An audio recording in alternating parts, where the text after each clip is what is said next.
What happens when you hit post and it turns into a full-blown social media sensation? You know her as Corporate Natalie, the queen of corporate humor, relatable skits, and all-around amazing human. But what did it actually take to build her 2.3 million person audience, being named Forbes 30 Under 30, and bringing laughter into so many lives during a time where it was so needed?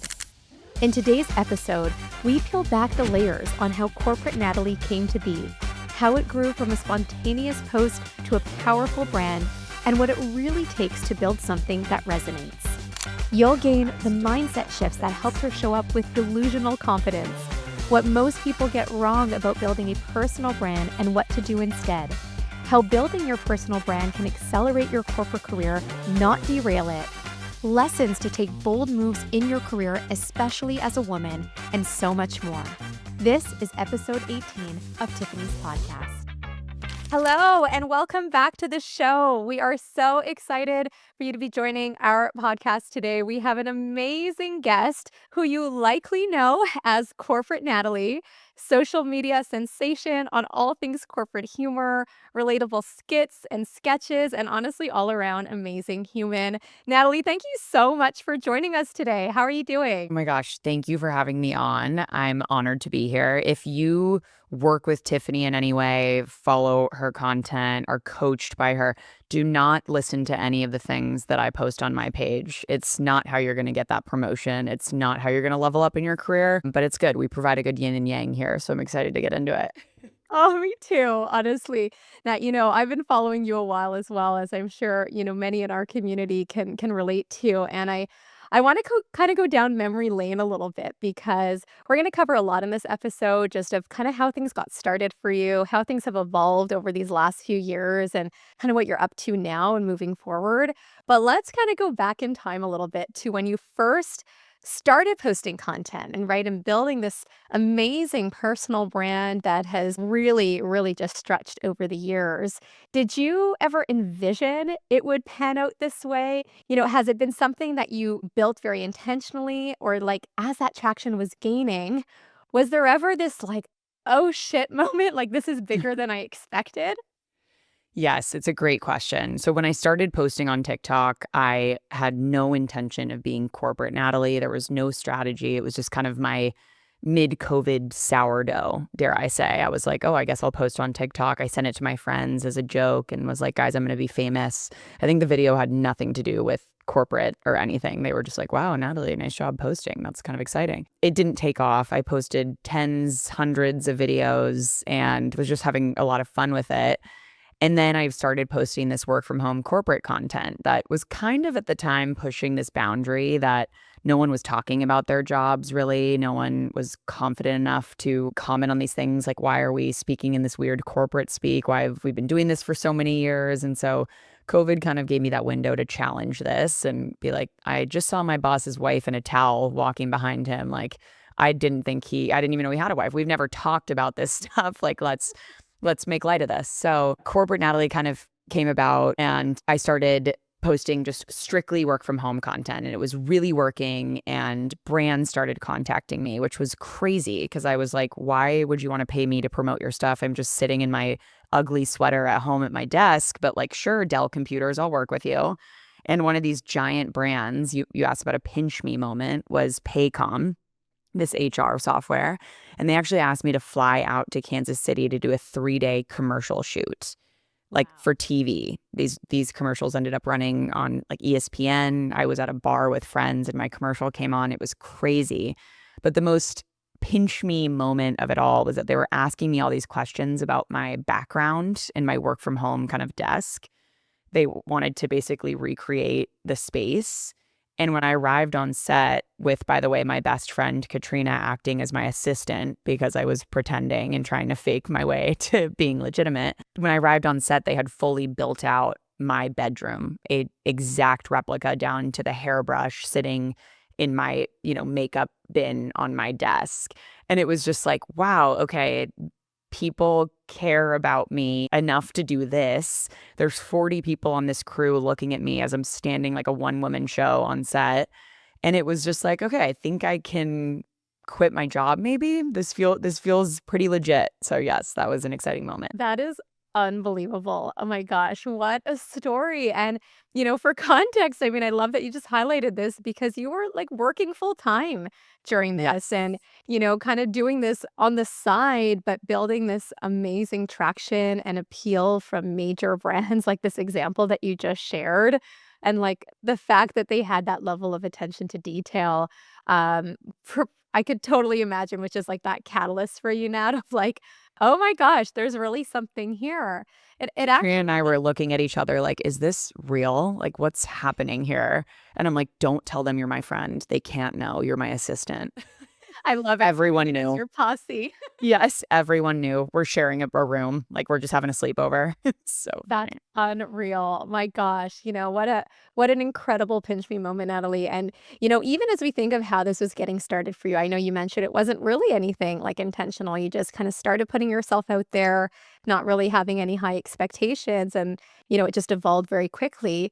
From, let's say, a branding standpoint, because we do talk a lot about personal branding and the importance of getting that kind of visibility, whether, within your corporate workplace and growing your career or even beyond that.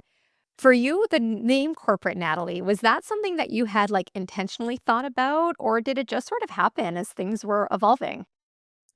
So I think it went in parallel with wanting to maintain a bit of anonymity in my job and not wanting to lose my job. Because posting publicly, there's always that fear of this could land the wrong way. And I always had that, just knowing that like this was separate and my job comes first and my job pays my bills. My job lets me live in San Francisco. I can't lose that. So I pretty quickly made that separation where I didn't want my first and last name attached to it. And I still don't have my first and last name public to this day. So that separation kind of, I built a world. I built characters. I built Bruce. I built these people who I wasn't making fun of people. I never wanted to tear people down, but I was making these kind of archetypes of people that everyone could relate to. Everyone has a Bruce. Everyone has a Jennifer, the coworker who they hate. And so it just kind of created this like relatable world for me, and it was fun.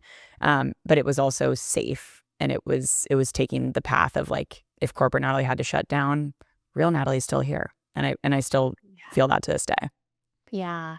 I think that's such a smart strategy, Nat, of just having a bit of that disassociation because even to your point, right? The content pieces that you put out there, they're so relatable. Like I feel like so much of the time, almost in real time, of something that you could be experiencing that day at work or something that you might have experienced yesterday or the day prior. So having that kind of intentionality of really embodying that characterization and allowing you to still show up in a really humoristic way, but not particularly in a way that would ruffle any feathers for who you work with, but also for yourself is a really good way of going about it. And I think that's really relevant for our audience too, because as they might be thinking about starting content or building content or even content that relates to the work that they're doing, you always want to do it in a very respectful way that's not damaging to you or those that you're working with, because those are really important relationships. So it actually leads to one of my follow-up questions for you, which is, as you were doing this, as it was building, as Corporate Natalie was growing, what did your friends or coworkers think about it? Like, did they have opinions about it? Were they encouraging, discouraging? Were they Yeah. surprised? Like, walk us through a little bit how that played out. I mean, it's a weird thing posting to millions of people. When I was at my peak, virality, I'll call it, during COVID, you think about Taylor Swift performs for 65,000 people in a stadium and they're all eyes on her. And she feels like the tiniest just fish in this pond. And when I get 65,000 views, that's like, that was okay. Like that didn't really hit the millions that I was hoping it would, which when put into perspective is like a little bit scary. So I think my parents were the ones who probably were most just fearful of the whole thing. My dad has a full-time job. He's like, I don't know if I want my coworkers to see this. Like, please keep it clean. Make sure it's like what your mom says when you first download Instagram. Like, if your grandma wouldn't see this, don't post it. And I still kind of follow that to this day. Like, I do want to keep it respectful, not tear anyone down, know that like I'm a good person and this is not a reflection of my work in any way. It's a joke. Right. I'm making fun of it. I'm actually not this character, right? So yeah, my parents were a little bit averse to it. I think finally they had a moment where I think I got a brand deal with Dell Computers, like I mentioned, and I got, a brand new laptop sent to my house, and the dollar value was something that I had not seen before on a brand deal. And my parents sort of sat me down and said to me, like, I think you should do this full time. I think you have this, and we didn't know about this world, but we've seen enough to know that you're good at it and you should at least try. Um, which was awesome. And yeah, my friends have been supportive the whole time. I think you'll always have little haters, we'll call them, or just people who don't support you that you have to just get over. You can't let your, high school ex who like shared it in the boys group tear you down and stop you from doing it, because you're getting feedback 24/7 when you're online. So like if one thing triggers you, you're not meant for this world. It's so true. It's so true. And it's not for everyone. Like it takes a certain kind of filtering and confidence to keep doing it despite some of that. And it definitely comes with the territory. I know, even in my case as well, like when you know that you're doing something for a greater purpose and, in your case, Nat, making people feel good and laugh and lighthearted and just be so relatable about it. Like there's such a place for that. And I think as you had started this kind of right in the midst of the pandemic, there was really such a need for that. And so I find like sometimes attaching ourselves to these like bigger purposes just almost helps us move through those motions when there are the people that are going to be negative or going to say what they're going to say. Just focusing much more on, the positive and the good that's coming from it is a great anchor.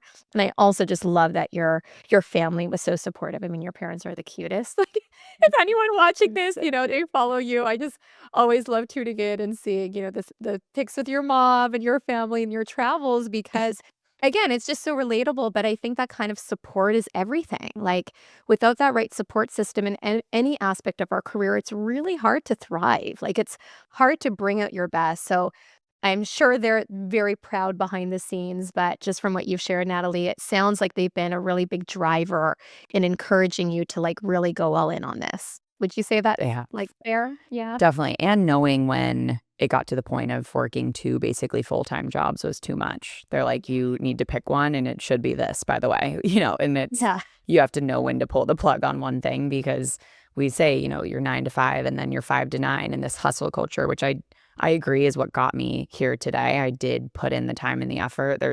I didn't have balance at that time in my life, but it made me grow quickly and get, make enough income to quit and all those things. But you can't do that sustainably for 5 years, as I've been posting for the past 5 years. There has to be a point where the hustle stops and you outsource or you automate or just do these things to help you kind of come up for air. So as you were making that decision not to like walk away and go full time with content and building, the Corporate Natalie brand and your business, was that a hard decision for you? Like, did you simmer on that for a long time or had things almost built to a certain point that it almost just felt like a no-brainer decision? Great question. It definitely was building. I probably should have quit long before I did. But I worked in business resilience and business continuity and making backup plans for your backup plan. And do you have the failover procedures? And it's just so funny because quitting your full-time job is such a risk. Like, are you sure you have the plan? Can you pay your taxes? Do you have health benefits? All these things. And I really don't support the notion of just quit and chase your dream. Like things will fall into place. It won't. You have to take control of what you want and make sure that you are set up for success. So until you reach that point where for me, it was I was making double my income and I knew that for at least a year, I'd be okay if anything happened. And then in parallel to that, I wanted to make sure that I was still keeping my foot in the corporate space. I was doing consulting work. I was helping people project plan. I was, running all of the brand deals myself. So I was keeping my sales muscle kind of flexed. I didn't want to like outsource everything to a talent agency and become an influencer and live this relaxed life. I wanted to build the business and actually learn from that so that I wasn't stepping too far back from my career. And if I needed to now at age 28, jump back in, I would feel like I have the skills to do that. That's amazing. So insightful. And I like that you just kind of walked us through a little bit of the kind of the thought process there, because I know those decisions can feel very scary, whether, someone watching this is looking to, start their own venture or just maybe make a move in their career, go to a different organization. being really thoughtful about that and having the right type of decision-making criteria is a huge plus. Yeah. Maybe Do just you of have like, do you have any tips? Do you teach on sort of that the career pivot thing? Because I've asked that all the time, and I don't think I have the exact answer. oh, 100%. I mean, similar to you, I think it's really important to be intentional and not make rash decisions. But there's also often a lot of cues that we need to stay in touch with as they're coming up to follow what our body or our mind is telling us, right? And so when it comes to a pivot, they could actually be extremely exciting. And I think, especially as women, fear is often something that kicks in. The what if this doesn't work? What if it's a mistake? What if I do it and it's not what I thought it would be? And so one of my, like, biggest recommendations is to try to inform your decision making as much as possible, and that can be speaking with people who are in the path that you're thinking to pursue, getting as much, like, insight as you possibly can without even necessarily making that jump as quickly. That way, you're able to see, "Oh, is that something that I actually wanna do? Is it something that feels aligned with what's important to me? Is that something that I wanna do now, or maybe I wanna do that in a year from now?" But whichever way you look at it, it really does give you this better context to go off of and gives you the time to kind of process it. And I know you said in your case, Nat, just from like a financial standpoint, that was probably an important consideration. And so that might have been like one of your own decision making criteria of feeling that sense of comfort to like make that decision to go all in. And I can say very similarly for me as I pivoted from my corporate career at L'Oreal into the work that I get to do today, very similar. There was very clear criteria, not just from a financial standpoint, but from a personal standpoint, from a family standpoint, that really came into the mix. And so I think the more we do that due diligence, the more helpful it becomes and more confident you'll feel in making that. But I love pivots, whether within the corporate space, beyond that, because they can be extremely rewarding. And if for anyone watching this or listening to this episode that's thinking of doing something that might feel new or different, like, don't run away from it, like, run towards it. Try to speak with people, network, get insights that will allow you to feel more confident in whatever that decision is. I think one thing, Natalie, that was really helpful for me and comforting in the decision and kind of going full time in my business and supporting amazing women in their careers was knowing that like corporate wasn't going anywhere. So I was like, you Yep. know what? We built an incredible traction already. Like, this has legs. If I kind of cut that off at the knees right now, I'm probably going to live to regret that. And corporate's not going anywhere. I can always go back. I can always revert back to that type of path that I genuinely really loved. But it felt like the right time, right moment to really go all in. And that gave me a lot of comfort in my particular case in making that decision. Did you Right. did you feel that at all for you too, Nat? Like, just knowing like you had built this great career and that if ever, there was always, like you said, you were kind of trained in your corporate work to think of backup plan after backup plan after backup plan. So was that ever something that kind of came into your consideration set as well?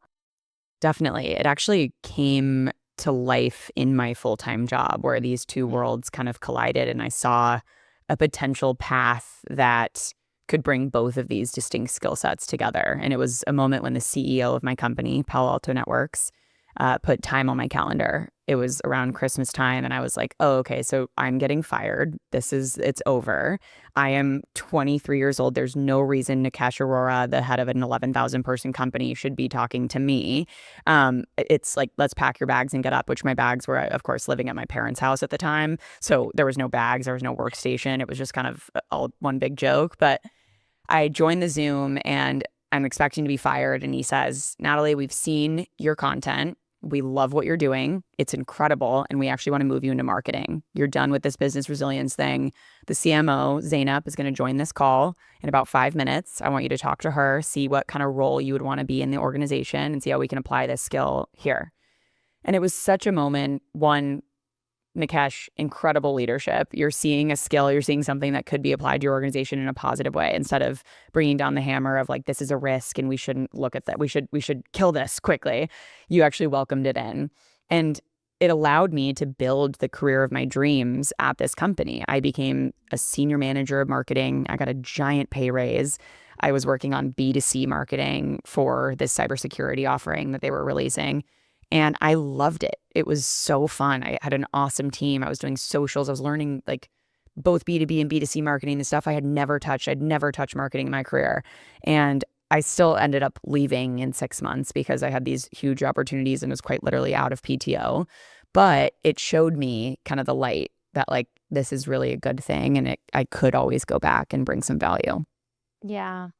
I love that story so much, Nat, for like a ton of reasons. But I think one that's like really sticking out to me is quite literally like the power of building your personal brand because it actually attracts so many more opportunities than we can ever imagine. We've seen this a lot with our own clients and the way that they built their brand of how that's opened up opportunities in their companies. And they're not even on social media. They've just done this from like an internal standpoint of being Yes. someone that has a great reputation that people can really trust in and creating a better network internally of their support system so that they are kept top of mind for opportunities they might not have even expected to happen for themselves. So I love that that was a very similar approach to what happened to you, probably on a bit of a bigger scale, just given the social media presence that you had built. But like kudos to, your leadership team for recognizing that this was like a strength, an asset that can really be leveraged and help you feel even more yourself in that work environment by not having to choose between one or the other, right? Yes. And Tiffany, I want to talk about one thing you said because I think a lot of people conflate personal branding now with this just social media influencer culture as like, I have to make a video and post online and on my Instagram. It's like, it is so much more than that. What I did with business continuity and resilience was we would remove these things called single points of failure when the IT guy knows all the passwords. If the IT guy gets hit by a bus, the whole company goes under because we can't log into the system. I argue that you should try to be a single point of failure. You should be the person who remembers everyone's birthdays, is the chief networking officer. You know everyone at the company, know who to go to at all times, or you're a wizard at Excel. You have this like deep technical knowledge, but that can be your personal brand so much farther beyond posting online videos. It's just like that definition is so much broader. 100%. And it gives you so much leg room to like explore new things. So even coming back to the point earlier, Nat, around like pivoting, right? Like when you're building a brand that is actually founded a lot on these types of skills like you're talking about, like things that are transversal, soft skill strategies, the way you make people feel, how you are as a leader, a team member, like those types of things just transcend so many types of roles and functions and industries. And I think especially with like the rise of AI, all the more important of being the type of person that people want to work with and collaborate with and grow with. And so a really good way of thinking about personal branding of like what you really want to be known for, whether you're looking to pair that with a social media presence, amazing, like go for it. If that's not your jam, all good. Like just think of how you can get creative about that within your workplace in a way that just feels like a natural extension of who you are. Which actually brings me Definitely. to one of my questions for you, Nat, around kind of that extension of who you are, because I think it's safe to say that you have an amazing sense of humor. I think I've laughed out loud more times than I can even count from your content. And did you ever face like any mental blocks in posting content or face any fears at one point of putting yourself out? So I'm always asked, like, how are you so confident? How are you able to do this? Like, I can't even get myself to like turn my camera on meetings. I'm so like afraid of all these things. I don't have the confidence to do anything. I'm like so stunted. I have what I've diagnosed now as delusional confidence. I was born with it. I look in the mirror and I see I'm dead serious, the most beautiful woman ever. Like I am in love with myself. I feel like so smart. I feel just confident in who I am. And I've always felt that way. And I seriously attribute it to my parents and my mom. Like I could have been covered in mud, so ugly, like shown up and she's like, how's my beautiful girl? And I think that has just, and I'm so lucky to have been raised in that environment that like I can really do anything. And I think that just applied. Like I didn't even think twice about posting on TikTok. I had no mental block to press post on an unfinished video I edited in a dark room where I looked horrible. I didn't even think twice. So there are roadblocks along the way of posting and having a presence, of course, but roadblocks to like making that first post and just being confident in who I am. thankfully, no. Oh my gosh. I love that. Delusional confidence. I It's think like, have you seen I Feel Pretty, Amy Schumer, where she like looks in the mirror and sees Emily Ratajkowski? That's me. I swear to God, that's me. well, I mean, you're like a beautiful human inside and out, Nat. I think it's like so obvious and abundantly clear in my mind anyways. And I'm sure as people are listening to this are really resonating with a lot of what you're sharing. But like what a great outlook, honestly. Like you It's it comes exhausting with to hate yourself. It's exhausting to hate yourself.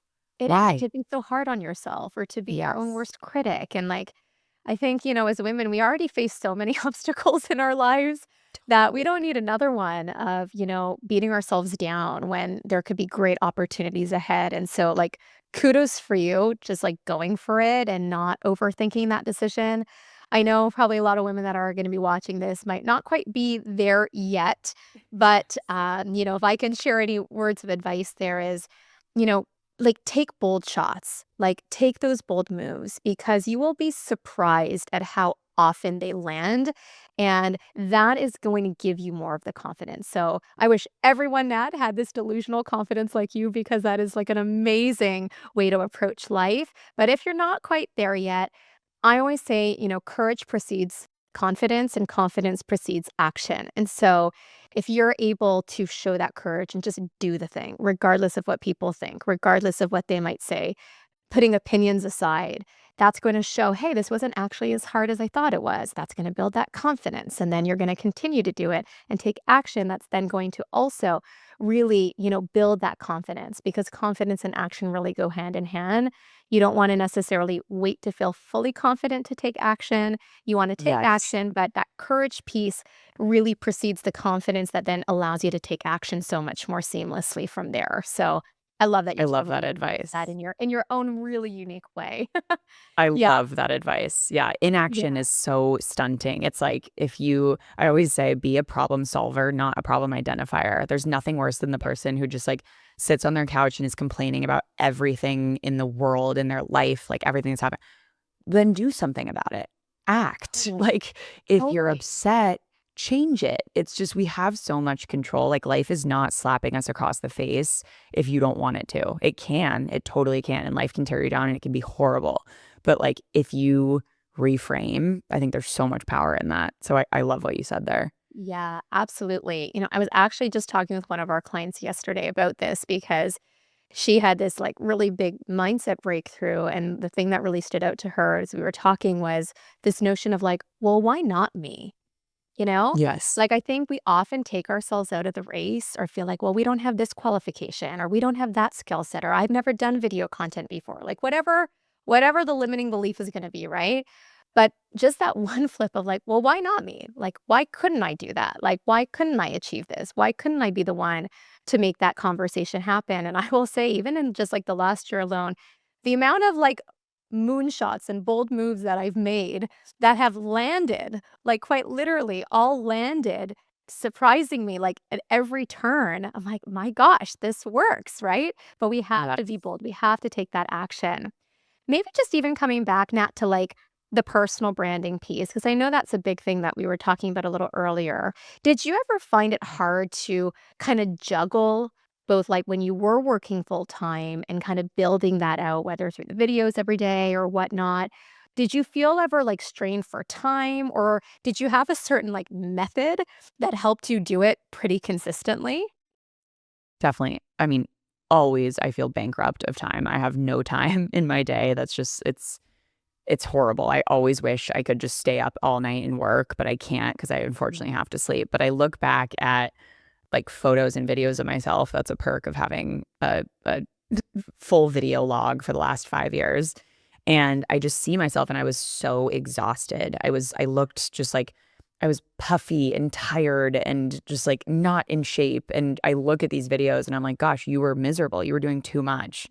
And I think again, as I mentioned, I'm happy that I put in the time, but it was a struggle and I had to make choices and I had to miss weekend events to work and I had to be willing to make those sacrifices, but knowing what's important and especially like as the fame and the recognition have come, knowing that like these are my real friends and this the shiny, fun events and all these things are so incredible and such great opportunities, but like that's not real life.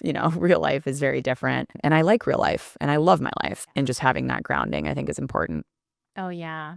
And I think you like something that you've just done so well over the years, Nat, has been like how you've just woven things in really naturally. Like I remember one of your videos so vividly. You probably remember it too. You had been invited to a red carpet along the way. I think it was one of like your first red carpets that you had been invited to.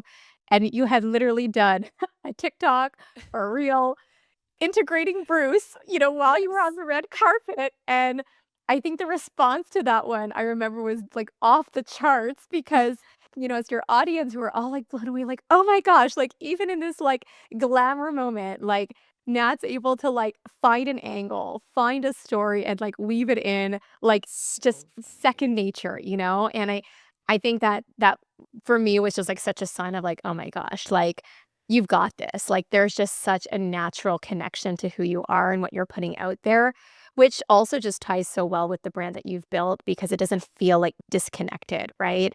But of course, it's amazing that you're able to obviously allocate a lot more time and energy specifically to that now than being pulled in these different directions. Definitely. Yeah, Yeah. that's so funny that you remember that video. That was awesome moment. I did the glam bot. Oh my gosh. Please don't I think uncover I the just footage won, yeah. there. Yeah. That was terrifying. That is hard. As you've grown though, Nat, I know you mentioned a little bit before, like sometimes the hate comments and things like this, and it's like, my gosh, how could anyone ever like hate any of your content? But, what would you say has been like the hardest part for you in being in the spotlight and building your brand? There are a lot of difficult parts. I think the one thing that you really, if anyone watching this or listening to this, should think through is that twice a year, you have your performance review and you're nervous and you're anxious and you are ready to receive this feedback. You have to give yourself your pep talk in your mirror because you're like, God, you hate hearing feedback. And I know we say we love feedback. Feedback's a gift. That's the ideal state. I personally, it's hard for me. I don't want to be told that I'm doing something wrong because I'm trying so hard and giving my all. As a content creator and as someone online, you are getting feedback 24 hours a day.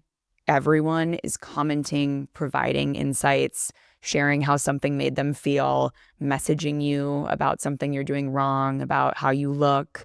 And you just have to be open to the good, the bad, and the ugly with this world. And as we were talking about, you don't have to be an influencer. You don't have to post online. That's like a very different side of personal branding. That's like very personal and very public. But that is a side that you should consider because it's not fun all the time. Yeah. Oh, definitely. I mean, I've had those moments too where I think you just have to become a little bit cold about it in the sense of not letting that be internalized or knowing again that you're focusing on the good of what you're putting out there. And there's nothing good that typically comes from like feeding into that negativity or feeding into that energy because those are often, people that are trying to bring someone else down to make themselves feel better and that like nothing ever really good comes from that. So I think it's the ebbs and flows naturally of being a little bit more of a public persona. But comes with the territory. So if you've got that muscle in our game to like bring on the good, the bad, and the ugly, like it can be extremely rewarding. What would you say for you now or like some of the messier parts that people don't see when building an audience online? Like anything kind of behind the scenes that you kind of want to give us like an inside look on of what that's been like for you? Definitely. I think it's draining to come up with content every single day. And I think my advice to anyone listening to this is I feel so lucky to have Corporate Natalie be kind of a separate entity from me that doesn't bleed fully into my personal life. And I can choose when I want to give those moments.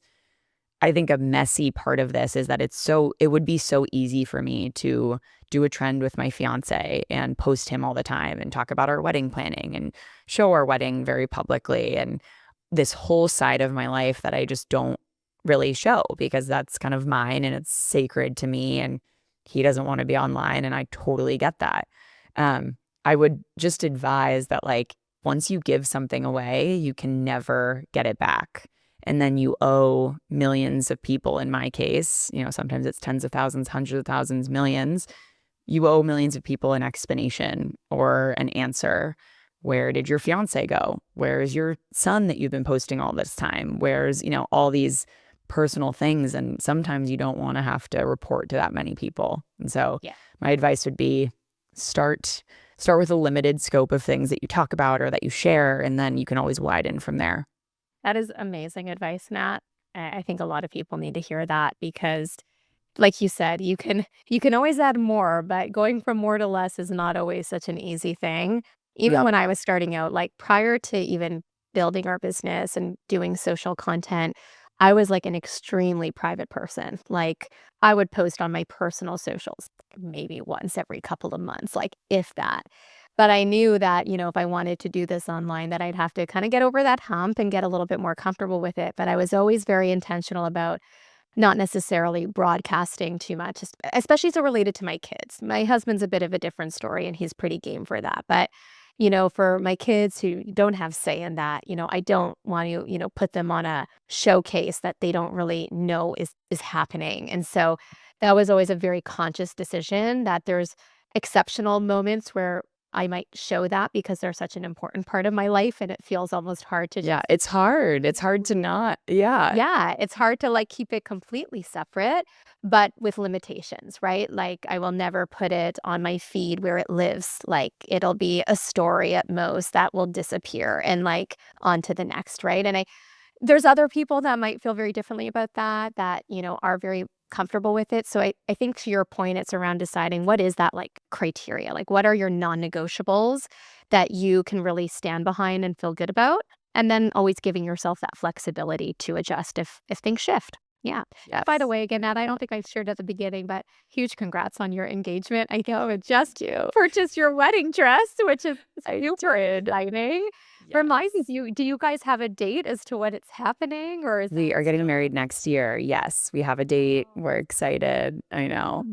So it's all wedding planning, by the way, anyone listening, not fun at all, actually. Really not cool. I thought I was like picking flowers and kind of dancing around and like picking a dress. No, that's fun. That's the easy stuff. Booking a venue, paying a band, like I am exhausted and so is my wallet. So that's really fun. Yeah. But it'll be an amazing day and like one that you will remember for like many years to come. So it's a little bit of the legwork to get there, Nat, but I know it's going to be definitely one for the books. Amazing. Maybe just even as we're thinking about some of these kind of like non-negotiables and messier moments kind of behind the scenes, did you ever hit a point where you actually thought about quitting? Or has that like never crossed your mind? Quitting content, I have not, thankfully. I hit moments of burnout where I don't set myself up for success and I agree to too many things. My new kind of framework right now that I'm working on is don't promise something that my future self wouldn't want to do, even for like social events and weddings. And I'm just in this peak travel time of my life, which is so exciting and really fun, but also just really draining. And I am running a huge business that I have to show up for my employees and, I can't like stay out and be the last one on the dance floor at every wedding 5 weekends in a row. Like I would die, I can't do that. So I haven't thought about quitting, but I've reached moments where I'm like, I can't do anything today. And it's a breaking point instead of like, okay, I plan to take the Monday off after a conference that bleeds into a wedding weekend where I'm also filming content. That whole, it's pick and choose. And I think forgiving myself for taking time off, because I realized that like a wedding weekend at my friend's wedding, who she's a content creator, and we have all this content planned, and like that is work. While it's so fun and it's a huge social event, that's actually work. And I haven't forgiven. I often wouldn't forgive myself for that and be like, well, that's not work. You're having fun with your girlfriends. Like it is work, and I have that content brain turned on, and I'm not fully relaxed and present. And so forgiving myself. Yeah. That's super helpful. You mentioned a little bit kind of what your team does behind the scenes and how things have evolved. I'd love if you could walk us through that. Like, what does that look like today? Because maybe how things started and content and eventually getting into like brand deals has been a big part. But what does your team look like today? What are the kinds of things that you guys are doing in a given week? Would you be open to sharing a little bit more about that? Definitely. I think people view content creation as like, you're so lucky and it's so easy, which I am so lucky for sure. It is not easy, or as easy as it seems, of just like filming a video and posting it right there. There's a whole process, especially for branded content, which is how our business makes money, which is the negotiation, the contracting, the scripting, the editing, the rescripting, the refilming, the shooting, the posting, figuring out the content calendar. And so that's kind of the brand deal part of it. Annie is my brand manager. She handles all of that in-house. So instead of signing with like a UTA or a CAA where I could have an agent and be on a roster, I brought my brand manager in-house. So we run everything together. That's helpful just to have one person kind of dedicated to you and your brand. And we have kind of a shared mission in that way, which I really, really like and value. And this year, we actually expanded to add another employee to our team, which is Riley, and she's our content specialist. I think as a content creator, you think you're so important with like how you edit things and, oh, well, I need to be the one to post them because it should come from me. And, you set all these rules for yourself. Like I should add the overlay because I know how I like to place it. Okay, you're not that important. Anyone can edit a video. Anyone can post it for you. Anyone can even like engage with your community and help you kind of respond to things that you wouldn't get to that are just like, oh, what's the link for that? Like, I wish I could respond to everyone asking me that, but I can now have sort of a team helping me with those non-personal questions that I would obviously answer myself. So we're a team of 3 on the Corporate Natalie side. And I also have a business, which we've actually talked about, Expand VA, which is my virtual assistant company for creators. And on that side, we have one full-time COO and myself. And that takes up a big chunk of my week because we're kind of in the building entrepreneurial phase of where do we want to go with this? What products and services do we want to provide? So my week is as full as I want it to be, and often it's too full. But there's always things you can be doing when you have a following, and you can launch a newsletter and a podcast, and there's just sky's the limit. And it's kind of like, why not do it all, right? While you have the energy. Yeah. Yeah, absolutely. I thank you so much for sharing all of that because, I don't know that it's always, as indicative of all the things going on behind the scenes, but you're so right. Like it goes far beyond just the content side and it could look easy from someone just watching, from their phone, but just the operations that you're building that are so exciting. And I know there's still some that are kind of in that building phase. So I'm so excited to see where that ends up netting out for you guys. But I think it's going to be amazing, whichever way it lands. Maybe Thank just as you. we're kind of wrapping up and looking back on everything that you built up to this point, if you could go back and tell yourself like one piece of advice when you started building Corporate Natalie with what you know today, what would it be? I would have started from the day I turned 18. I would have started earlier. Um, we've talked a lot about this kind of paralysis that you feel of waiting and making sure you have all of your ducks in a row and not acting. Um, Today is the best day to start on this journey, whether it's making your first post on LinkedIn or even in a small way telling your boss you want that promotion and you're gearing towards that, and that's on your roadmap. The longer you wait, just the harder it gets. Even with TikTok now, when I started, my videos were popping off. It was just such a peak time for TikTok. And now it's really hard to enter the market because there's so many creators. So whatever it is that you're thinking of doing, just like act now. You'll only get more tired. Life will only get harder. So just do it now. Why not? Oh, totally. I love that advice, Nat. I think it just lands so well because there's really no time like the present, right? Like the best time was yesterday, the next best time is right now.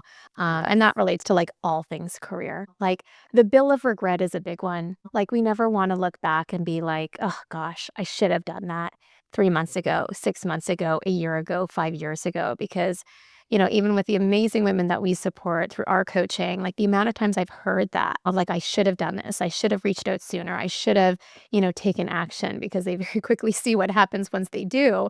We never want anyone, coming from that place of like, shoulda, coulda, woulda, like take action.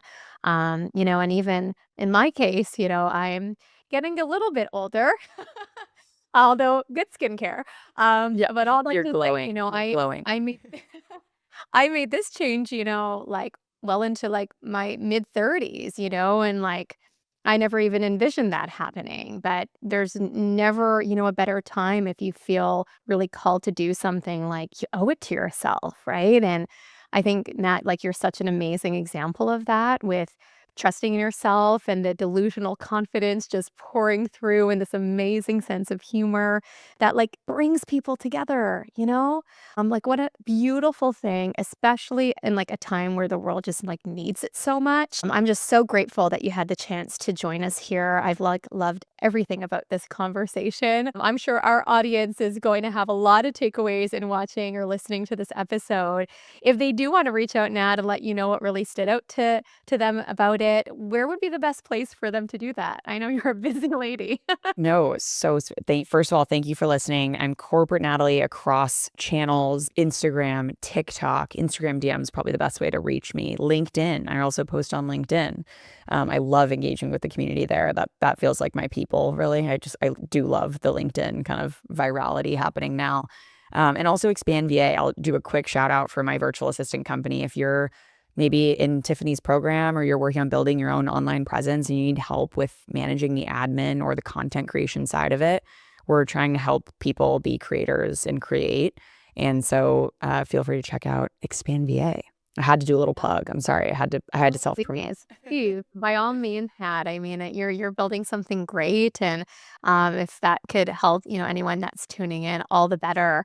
But like, just so many golden nuggets that we can take away from what we've discussed, and learning more about your journey. It's so inspiring. I can't wait to see what happens. Not even in just the next 5 years, but even in this next year, both on the personal and professional front. Nat, you are so wonderful. I would also love to know from our viewers what your biggest takeaways were from today's episode. Please don't be shy. Drop it in the comments below the video. Send me a note, a DM over on my socials, tiffany.human. And if you are at a point in your career where you are looking to level up, you are a woman in corporate that knows that you're deserving of more and refuse to wait, I would love to speak with you. You can actually schedule a time to speak with me and my team right over on my website, tiffanyhuman.com. And we would love to map out where some of your growth gaps are and how to fix those to bring out your absolute best and make this a breakthrough year. On that note, Nat, thank you so much again for being here. You are amazing, and I'm so, so thrilled to see everything building for you so beautifully and everything to come. And thank you again for just being so generous with your time today. We really appreciate it. Thanks for having me. Bye. Bye.